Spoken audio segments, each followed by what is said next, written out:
Скандалите поврзани со работата на градоначалникот од ЗНАМ Максим Димитриевски никако да добијат институционална разрешница. Прво, мора да се истражи најголемиот коруптивен скандал во општина Куманово со земјиште, во организација на Максим Димитриевски и неговиот кум и бизнис партнер Драган Митерски. Кумот на Димитриевски купува земјиште од семејството на Димитриевски за 248.000 евра, а само месец дена подосна тоа исто земјиште го препродава на Лидл за 600.000 евра.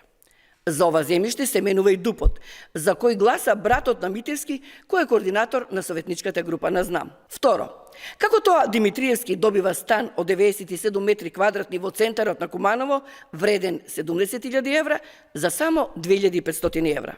Каква е таа размена на земјиште со својот кум? Има ли тука грам пазарна логика? На што личи ова, освен како уредено сценарио за прикриен профит и перење пари? Значи, кумот купува, продава, заменува, препродава и најважно од се, профитира. А сето тоа е индиректно возможено од Максим Димитриевски. СДСМ јавно повикува Антикорупцијска комисија да отвори предмет за скандалите со Димитриевски.